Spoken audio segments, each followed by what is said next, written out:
inciter encore pour que certaines personnes comptent sur cela pour qu'ils se joignent là-bas. Avant que Dieu arrive. Vous voyez qu'on est à quel niveau là-dedans? On se trouve à quel niveau? Vous comprenez? Regardez les gens dans le livre de Jonas. Dieu dit quand il a envoyé le prophète Jonas aller prêcher, quand il a prêché toute la ville, la Bible déclare même le bœuf, les ânes se sont repentis. Personne n'a mangé ce jour-là. Prier, jeûner depuis le roi jusqu'au plus petit. La repentance est arrivée. Dieu a amené la paix sur l'heure. Il a arrêté son jugement. Qu'est-ce que Dieu a de faire? Dieu montrait effectivement là que si le peuple tourne le cœur vraiment vers lui, il sera favorable. Je recommence encore. Nous sommes en plein milieu d'un jugement qui est sur le point de frapper. Nous sommes en plein. Je ne dis pas notre nation, je dis pas toute la terre tout entière. La terre sera secouée sous sa base. La terre sera secouée sous sa base. Sous sa base. Vous saurez le signe avant-coureur. C'est-à-dire que même si vous quittez la terre, c'est pour l'enlèvement. Le signe va arriver sur la terre, vous allez voir que si ceci est arrivé, alors quand on ne sera pas sur cette terre, ce sera terrible.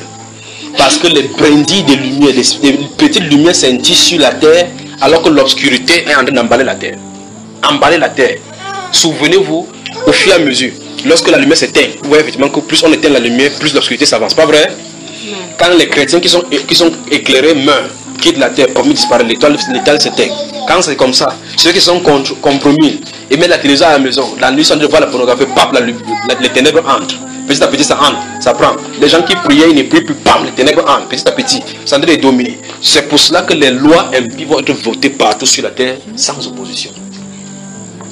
En fait, les gens qui vont se lever, descendre dans les rues pour dire que nous ne sommes pas pour cela, ils sont dans le cadre de Satan.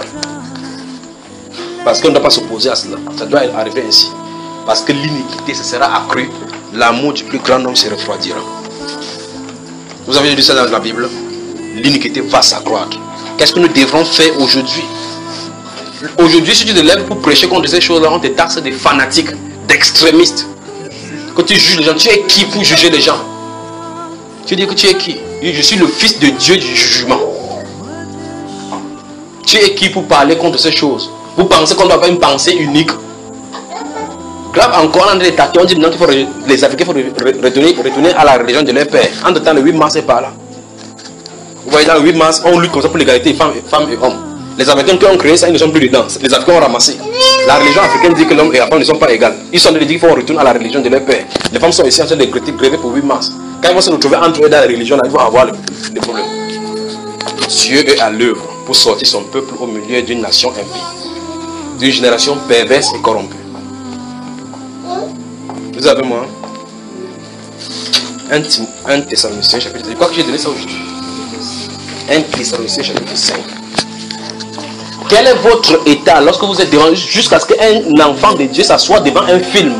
Il dit Nollywood. Il voit comment les gens fument, comment les femmes tournent les fesses, comment les gens couchent, les pasteurs couchent. Il voit, il absorbe dans son âme l'âme qui doit être juste. Il absorbe, il dit qu'il est en train de vouloir recevoir les enseignements. Donc il faut comme ça pour apprendre les enseignements, pour voir ce qui se passe dans la vie quotidienne. Quelque chose d'autre veut se nourrir dans toi. Il te faut la délivrance. Quand je vois Nollywood, il y a des choses éducatives là-dedans. Éducatif, tu parles. On avance. Il y avait dit le verset combien là? 3, je crois, il avait dit de 3 à 15, c'est ça? Prenons à partir du verset 3 donc.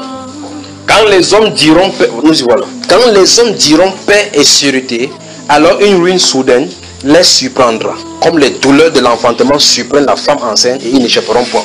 Vous avez vu ça? Vous avez vu? C'est sans équivoque. C'est une prophétie qui doit s'accomplir. Allez seulement sur le site des Nations Unies, tapez www.onu.org. Première chose qui sort, c'est paix et sûreté. C'est un signe pour vous montrer que c'est eux. Ils vont dire que c'est... Enfin, il y a même le journée mondial de la paix, non? Il y a même le moment où les églises, toutes les tendances se réunissent pour prier pour la paix. Pas vrai? Le 1er janvier, on a réuni ici à Yaoundé pour prier pour la paix pour le Cameroun, en confiant le Cameroun à la traîne sainte vierge. Pas vrai? Je ne sais pas où on en allait. Il est temps que chacun cherche la face de Dieu. Il est temps que chacun cherche la face de Dieu. Parce que les jours viendront où vous n'aurez pas le temps de vous tenir avec un frère pour méditer. Le jour viendra où vous n'aurez pas le temps de lire ces écritures. Il faut que l'écriture quitte là-bas pour habiter votre cœur. Quand les hommes diront paix et sûreté, alors une ruine soudaine les surprendra. Vous avez vu ce qui est prophétisé? Comme les douleurs de l'enfantement surprennent la femme enceinte.